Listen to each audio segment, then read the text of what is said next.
America છેલ્લા કેટલાક સમયથી સદીનો સૌથી ખતરનાક ઠંડીનો સામનો કરી રહ્યું છે અને અમેરિકા પર ત્રાટકેલા પોલર વર્ટેક્સ નામના તોફાને અમેરિકાવાસીઓનું જનજીવન અસ્તવ્યસ્ત કરી દીધું છે. પોલર વર્ટેક્સ કે જેને મીડિયાએ પોલર પીગ નામ આપ્યું છે, આ પોલર પીગે સમગ્ર અમેરિકાને સંપૂર્ણપણે ભીગવી દીધું છે. -51 ડિગ્રી પર તાપમાન પહોંચી જતા લોકો ત્રાહિમામ પોકારી ઉઠ્યા છે. 50 રાજ્યોમાં પડી રહેલી કડકડતી ઠંડીમાં 21 લોકોના જીવ લેવાયા હોવાના સમાચાર મળી રહ્યા છે. કરોડો લોકોનું જીવન મુશ્કેલીમાં મુકાઈ ગયું છે. દેશની બહાર જવા માટે હવાઈ માર્ગો પર બંધ છે.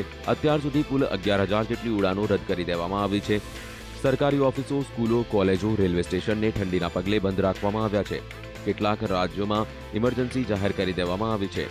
તો ન્યૂયોર્કમાં પડી રહેલી ઠંડીએ 118 વર્ષનો રેકોર્ડ તોડ્યો છે.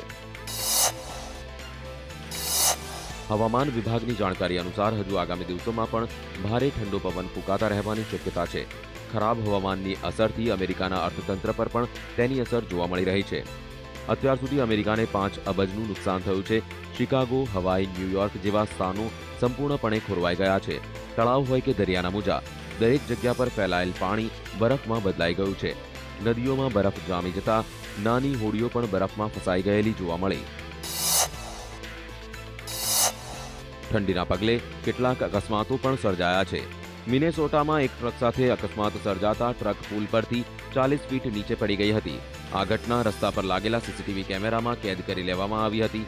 જો કે ઘટનામાં ટ્રક ડ્રાઈવરનો બચાવ કરી લેવામાં આવ્યો હતો. આ પ્રકારના સર્જાયેલા અકસ્માતોમાં કુલ 9 લોકોના મોત થયા છે. યુકેમાં પૂરનું કહેર હજુ પણ યથાવત છે. તો હવામાન વિભાગના જણાવ્યા અનુસાર યુકેના કેટલાક વિસ્તારોમાં હજુ પણ ભારે વરસાદ પડી શકે છે, જેના કારણે વધુ પૂરની સ્થિતિ સર્જાઈ શકે છે. અત્યાર સુધી પૂરના કારણે ઓક્સફર્ડર્સને સૌથી વધુ અસર થઈ છે. ઇમરજન્સી સર્વિસના કર્મચારીઓ પાણીના નિકાલ માટે પંપનો ઉપયોગ કરતા જોવા મળી રહ્યા હતા.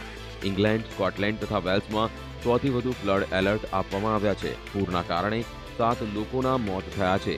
1,700 જેટલા ઘર તથા ઓફિસો પાણીમાં વહી ગયા છે. અમેરિકામાં ભારતીય રાજદ્વારી દેવયાની ખોબરાગળેનો મુદ્દો હવે વ્હાઇટ હાઉસના દરવાજા સુધી પહોંચી શકે છે. અમેરિકાના વિદેશ મંત્રી જ્હોન કેરી દેવયાની મુદ્દે રાષ્ટ્રપતિ બરાક ઓબામાને મળી શકે છે. સાથે સાથે આ મુલાકાત દરમિયાન ભારત તથા અમેરિકાના બ્યુરોક્રેટ્સ પણ ઉપસ્થિત રહે તેવી શક્યતા છે.